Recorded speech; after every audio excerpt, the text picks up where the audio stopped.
Hello friends, आपके अपने channel next level knowledge में आप सभी का एक बार फिर से स्वागत है।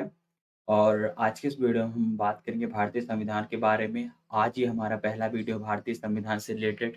और भारतीय संविधान से रिलेटेड हम एक पूरी सीरीज़ लेके आएँगे जिसमें भारतीय संविधान को हम पूरा डिस्कस करेंगे, ताकि यदि भारतीय संविधान से किसी भी प्रकार का क्वेश्चन भी आपके एग्ज़ाम जैसे PSC, UPSC, MPPSC, railway, MP police में देखने को मिलता है, तो आप उसे ईज़िली अटेम्प्ट कर पाएँगे।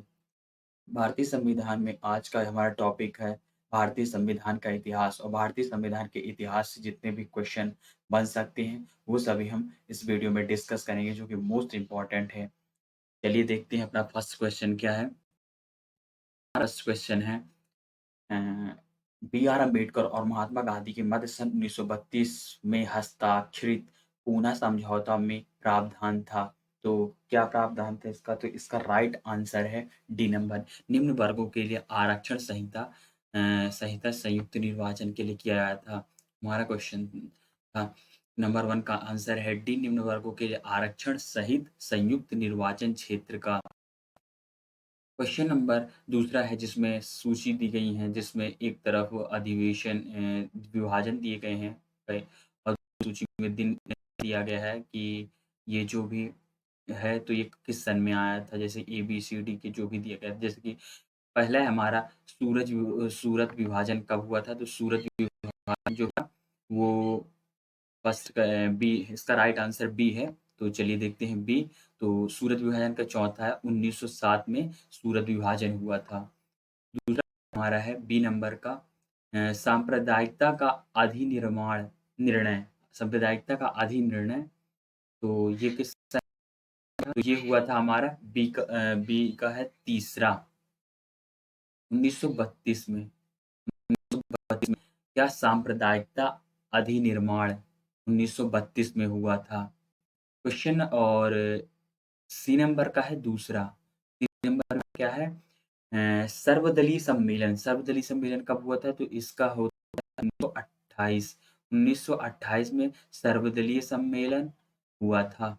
और 19 स्वराज्य का संकल्प इसका है ए 1929। तो ये थे हमारे कुछ, जैसे सूरत विभाजन हुआ था 1907 में, और सांप्रदायिक अधिनिर्माण हुआ था 1932 में। 1928 में हुआ था सर्वदलीय सम्मेलन, और 1929 में हुआ था हमारा 1929 में हुआ था हमारा पूर्ण स्वराज सम्मेलन। क्वेश्चन नंबर हमारा तीसरा है निम्नलिखित में से किस अधिनियम के द्वारा भारत के गवर्नर जनरल को अध्यादेश जारी करने की शक्ति प्रदान होती है? मतलब किस अधिनियम के द्वारा भारत के गवर्नर को जनरल को अध्यादेश जारी करने की शक्ति होती है? तो भारतीय परिषद अधिनियम 1961। इसका बी राइट आंसर है।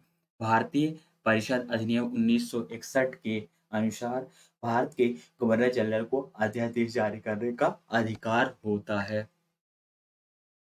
क्वेश्चन नंबर चौथा है हमारा, इसमें भी दिया गया सूची दी गई, जिसमें अगस्त घोषणा, अगस्त प्रस्ताव, अगस्त संकल्प और प्रत्यक्ष कार्यवाही दिवस किस सन में, मतलब किस किस जनरल गवर्नर ने स्टार्ट किया था, इसमें दिया गया है।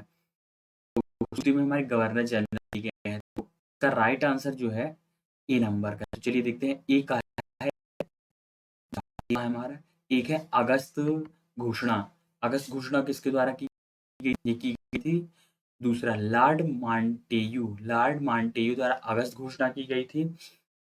बी नंबर है हमारा अगस्त का प्रस्ताव। अगस्त का द्वारा बी है बी का है ए नंबर। और है दूसरा लॉर्ड लिथ्मो। लॉर्ड लिथ्मो अगस्त प्रस्ताव लॉर्ड लिथ्मो। सी है हमारा चौथा।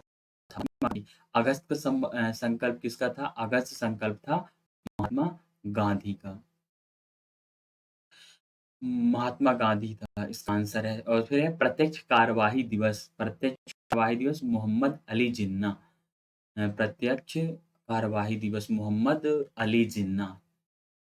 लॉर्ड मांटेयू अगस्त घोषणा। लॉर्ड मांटेयू अगस्त घोषणा। और अगस्त संकल्प जो था वो था अगस्त का प्रस्ताव था लॉर्ड लिथुनो का। और अगस्त संकल्प महात्मा गांधी। प्रत्यक्ष कार्यवाही दिवस मोहम्मद तो इसका राइट आंसर जो था वो ए था। क्वेश्चन नंबर हमारा 5वां है, रेगुलेटिंग एक्ट कब पारित किया गया था? तो जो रेगुलेटिंग एक्ट है उसे 1773 में पारित किया गया था। रेगुलेटिंग एक्ट को 1773 में। क्वेश्चन नंबर हमारा 6वां है, भारतीय गवर्नर जनरल को किस एक्ट के द्वारा अपनी समिति के निर्णयों को अस्वीकार करने का अधिकार मिला? तो 1786 का अमेंडमेंट अमेंडमेंट एक्ट के अंतर्गत भारत के गवर्नर जनरल को किस एक्ट के द्वारा अपनी समिति के निर्णयों को अस्वीकार करने का अधिकार मिला? तो इसका राइट आंसर है 1786 का अमेंडमेंट। इसका राइट आंसर है।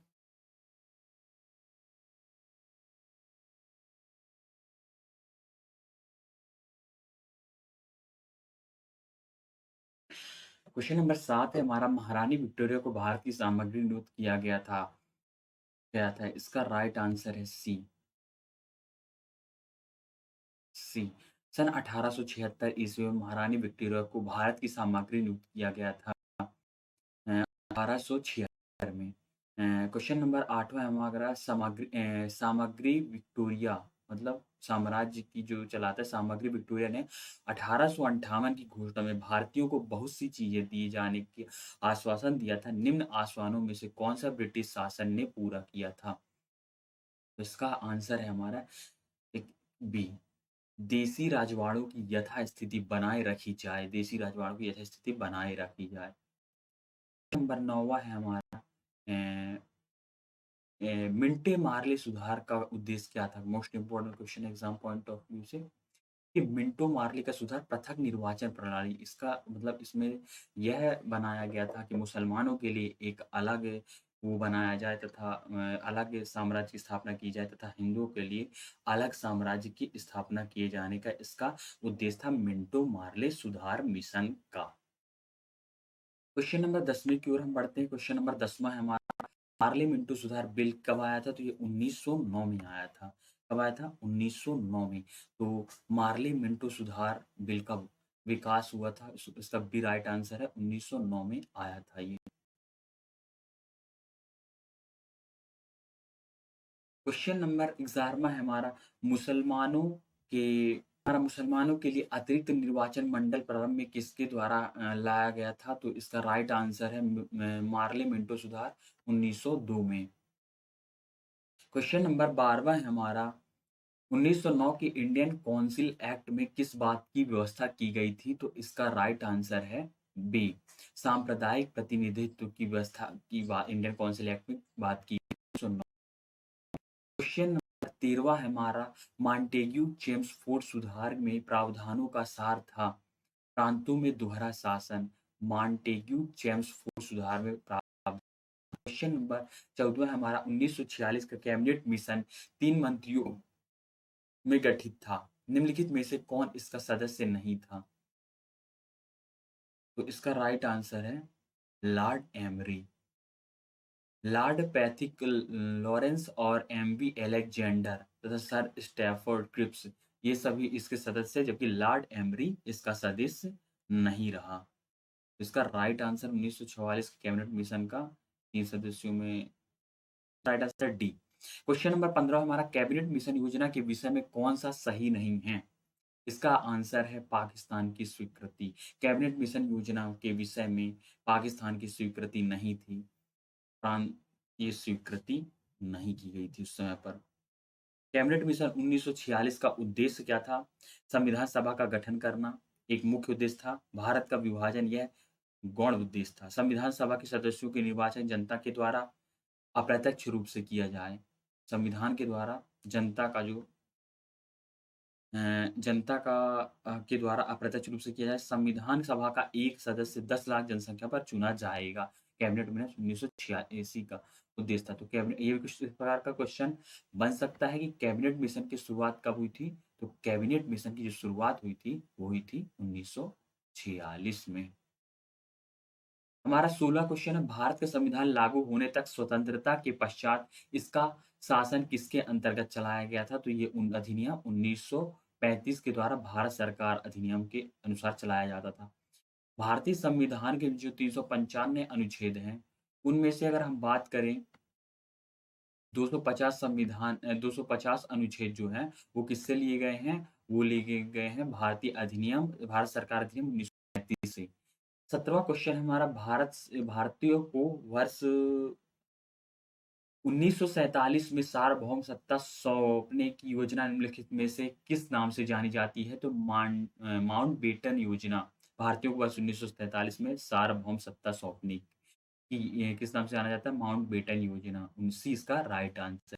क्वेश्चन नंबर 18वाँ है हमारा, कौन सुमेलित है? मार्ली मिंटो सुधार सांप्रदायिक प्रतिनिधित्व, ये सही राइट है। भारत सरकार अधिनियम 1945 स्वशासन के लिए और कैबिनेट मिशन की संविधान सभा का गठन करने के लिए, जो कि साइमन कमीशन भारत का विभाजन नहीं था, ये गलत आंसर है। लेकिन 18वें का ये राइट आंसर है।